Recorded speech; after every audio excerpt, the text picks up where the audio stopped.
Hello बच्चों, welcome back to the channel the KMHIverse. आज का जो हमारा सेशन रहेगा किसके बारे में होगा? इफ़ेक्टिव एटॉमिक नंबर के रिगार्डिंग होगा। तो फिर आज के सेशन में हम इफ़ेक्टिव एटॉमिक नंबर क्या होता है और उसका यूज़ कहाँ कहाँ पर होता है, उस सारे चीज़ को हम कुछ एग्जाम्पल के साथ डिटेल्स में एनालाइज करेंगे। ठीक है, तो फिर इफ़ेक्टिव एटॉमिक नंबर के बारे में जानने से पहले आपको पहले इफ़ेक्टिव एटॉमिक नंबर रूल के बारे में जानना पड़ेगा। तो फिर इफ़ेक्टिव एटॉमिक नंबर रूल क्या बोलता है? इफ़ेक्टिव एटॉमिक नंबर रूल बोलता है कि जो सेंट्रल मेटल एटम और आयन कोऑर्डिनेशन कंपाउंड में होता है वो कब तक एक इलेक्ट्रॉन पेयर और लिगैंड को एक्सेप्ट करेगा उसके बारे में बोलता है। तो फिर वो बोलता है कि जो सेंट्रल मेटल एटम और आयन होता है वो तब तक एक इलेक्ट्रॉन पेयर और लिगैंड को एक्सेप्ट करना जारी रखेगा जब तक वो नियरेस्ट नोबेल गैस का कॉन्फ़िगरेशन तक नहीं पहुंचता। जब वो नियरेस्ट नोबेल गैस का कॉन्फ़िगरेशन में पहुंच जाएगा तब वह क्या करेगा? लिगैंड को एक्सेप्ट करना छोड़ देगा। ठीक है, फॉर एन एग्जाम्पल मैं एग्जाम्पल के तौर पे ले सकता हूँ, जब भी मेरा शादी का उम्र हो जाएगा तभी मेरा पेरेंट्स क्या करेंगे? मेरे लिए लड़की ढूंढना शुरू कर देंगे। तो फिर वो कब तक लड़की ढूंढना जारी रखेंगे? जब तक उन लोगों को एक सुंदर, सुशील और सर्वगुण संपन्न लड़की नहीं मिल जाता।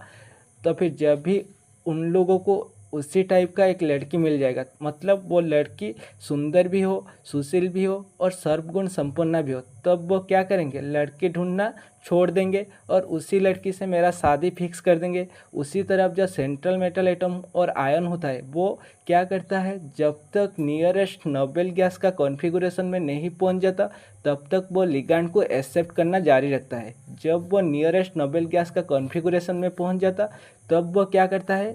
लिगैंड और इलेक्ट्रॉन पेयर को एक्सेप्ट करना छोड़ देता है। ठीक है, तो फिर ये वाला रूल से आपको किसके बारे में आइडिया मिलता है? जो सेंट्रल मेटल एटम और आयन होता है उसका कोऑर्डिनेशन नंबर के बारे में आपको पता चलता है। उसके साथ ही साथ वो जो कोऑर्डिनेशन कंपाउंड है वो स्टेबल है या फिर अनस्टेबल है उसके बारे में भी पता चलता है।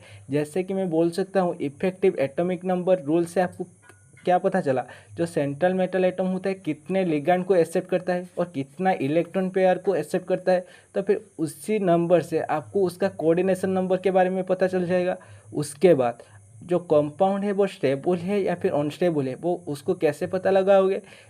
अगर आपका जो इफ़ेक्टिव एटॉमिक नंबर जो नियरेस्ट नोबेल गैस का कॉन्फ़िगरेशन का एटॉमिक नंबर के साथ बराबर हुआ या फिर इक्वल हुआ तो फिर मैं बोलूँगा वो कंपाउंड क्या है? स्टेबल है। ठीक है, तो फिर इफ़ेक्टिव एटॉमिक नंबर कैसे पता लगाओगे? इसके लिए एक आपका फार्मूला है जो कि है EAN equal to Z minus oxidation number plus 2 into coordination number. तो फिर ये वाला आपका आ गया क्या? इफ़ेक्टिव एटॉमिक नंबर को निकालने के लिए रूल। तो फिर यहाँ पर जो ये वाला जो जेड है, ये वाला जेड क्या है? ये वाला जेड जो है कोऑर्डिनेशन कंपाउंड में जो सेंट्रल मेटल एटम और आयन होगा उसका एटॉमिक नंबर क्या है। ठीक है, उसके बाद ये जो ओ एन है, ओ एन क्या है? सेंट्रल मेटल एटम और आयन का ऑक्सीडेशन नंबर है।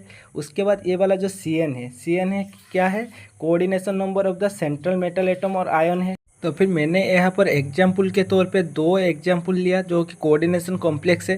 तो फर्स्ट पहला वाला एग्जाम्पल आपका क्या आया? K4FeCN6 और दूसरे एग्जाम्पल क्या आया? CONH3 का होल 6 3+। तो फिर ये वाला जो पहला एग्जाम्पल पे यहाँ पर सेंट्रल मेटल एटम कौन है? आयरन है। और यहाँ पर कौन से लिगैंड उसको कोऑर्डिनेट कर रहा है? सियानाइड। और सियानाइड कितने हैं? 6 नंबर का है। ठीक है, तो फिर यहाँ पर उसका कोऑर्डिनेशन नंबर आ गया कितना? 6। और जेड कितना आ गया? जो सेंट्रल मेटल एटम है उसका एटॉमिक नंबर आ गया कितना? 26। उसके बाद ये वाला जो सेंट्रल मेटल एटम का ऑक्सीडेशन नंबर निकालना है। तो फिर इसको दो पार्ट में कन्वर्ट करने से एक आ गया K+ और पार्ट क्या आ गया? FeCN6 4-। तो फिर यहाँ पर जो आयरन है, आयरन का मुझे क्या निकालना है? उसका ऑक्सीडेशन नंबर निकालना है। तो फिर आयरन का ऑक्सीडेशन नंबर निकालने के लिए उसको क्या ले गया? उसको X लिख दिया। उसके बाद यहाँ पर आपका कितना लिगैंड है? 6 लिगैंड है। तो फिर एक लिगैंड का चार्ज कितना है? -1। और पूरा कॉम्प्लेक्स का चार्ज कितना है? -4। तो फिर x + 6 × -1 = -4। तो फिर ये वाला हो गया x - 6 = -4। तो x कितना हो गया? +2। तो फिर आपका ऑक्सीडेशन नंबर आ गया क्या? +2। अभी ये जो सारे के सारे वैल्यू को जो Z और CN और ON को अभी कहाँ पर डालोगे? यहाँ पर जो इफेक्टिव एटॉमिक नंबर का फॉर्मूला है वहाँ पर डालोगे। तो फिर इफेक्टिव एटॉमिक नंबर का फॉर्मूला क्या था? EAN = Z minus oxidation number plus 2 into coordination number. ठीक है, तो फिर जेड का वैल्यू क्या आ गया 26 माइनस ऑक्सीडेशन नंबर कितना आ गया 2 प्लस 2 इंटू कोऑर्डिनेशन नंबर कितना आ गया 6। तो फिर उसको सॉल्व करने से आपका जो वैल्यू ई ए एन क्या आ गया 36, जो कि आपका नियरेस्ट नोबेल गैस का एटॉमिक नंबर है। तो फिर मैं बोल सकता हूँ ये वाला जो कंपाउंड है वो क्या है, स्टेबल है। उसी तरह मैंने यहाँ पर एक दूसरा एग्जांपल पे क्या लिया, CONH3 का होल 6 3+। तो फिर यहाँ पर आपका सेंट्रल मेटल एटम कौन है, CO। ठीक है, CO का जो सेंट्रल मेटल एटम है उसका एटॉमिक नंबर क्या है 27। ठीक है, जेड आ गया 27। उसके बाद उसका जो कोऑर्डिनेशन नंबर क्या आ गया 6। उसके बाद उसका ऑक्सीडेशन नंबर निकालना है। तो फिर ऑक्सीडेशन नंबर निकालने के लिए यहाँ पर कोबाल्ट को क्या लेंगे, एक्स लोगे। तो फिर एक्स प्लस यहाँ पर लिगेंड कितना है 6 लिगेंड है, एक लिगेंड का चार्ज कितना है 0। तो फिर 6 इंटू 0 इक्वल टू +3। तो फिर एक्स आ गया कितना +3। तो फिर यहाँ पर भी आपका जेड का वैल्यू आ गया, CN का वैल्यू आ गया और ON का वैल्यू आ गया।